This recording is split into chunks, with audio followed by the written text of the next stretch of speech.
presentation is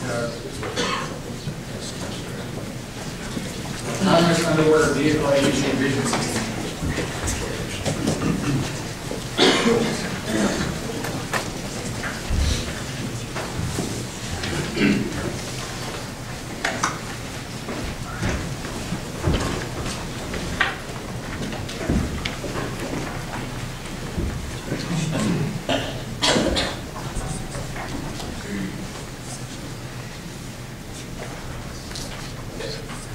Hello, my name is Jake Wurtzer, and my teammates are Miguel Gonzalez, Demonstrator Ramesh, and GPLB. Our project was to design a vision system for UT Dallas Autonomous Underwater Vehicle, or AUV.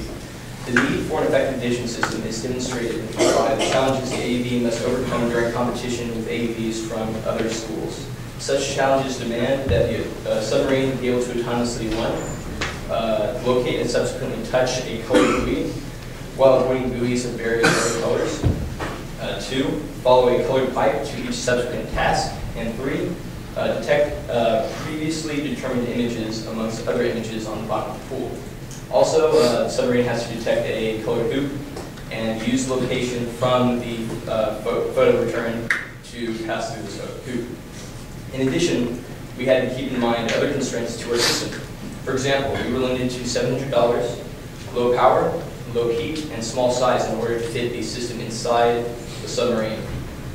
Also, the vision system has to be waterproof, of course, since it's on a submarine.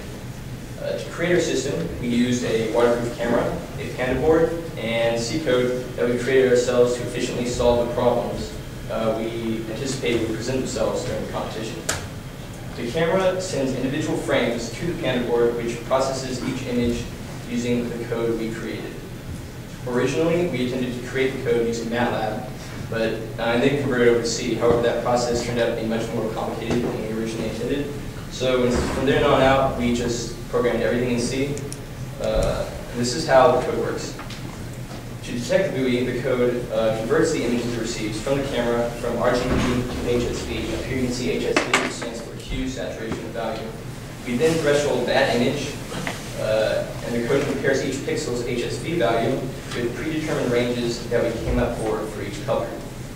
What is left is a black and white image. The black stands for colors we don't want, and the white is the color you're looking for. At this point, the image also has black and white noise, and we eliminated this through processes called erosion and dilation. And we also smoothed out the edges between the black and white parts of the image through Gaussian blurring. And finally, we used the CV hop circle to draw a circle again on the original image around the buoy. Using this information, the submarine will know the location of the buoy in the image, and from there be able to adjust its heading until contact is made. Using much the same process as well, described previously, we will also be able to detect and follow a pipe. However, instead of finding the center of the pipe, as we do with the buoy, instead we'll be finding the angle in respect to the submarine. And also, keeping ethics in mind, we made sure that all the code previously described was made by our team only. And here's how our team was divided. Muriel and Ju-Hyung did both MATLAB coding and C, while Yeonjae did hardware, and I was a team leader and did MATLAB coding as well as hardware. Please check out our poster after presentations are over. The submarine is on display as well as our system. That's it. If you have any questions, please ask. Questions?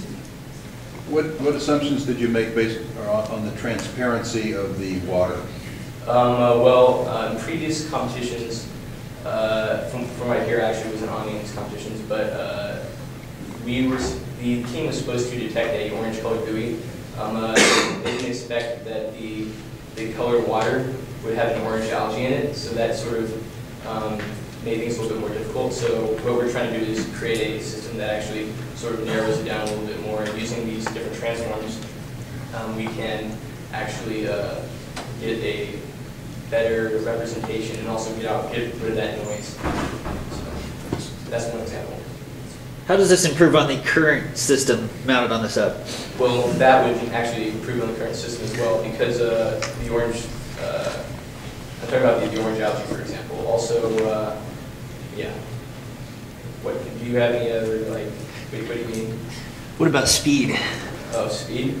Oh yeah, also the panda board we should run a lot faster than what we have already. So that's why we chose the panda board. Anybody else? Is there anything in terms of, this has to be fully contained in the sub, so there's Yes. a certain amount of power, we have a power constraint.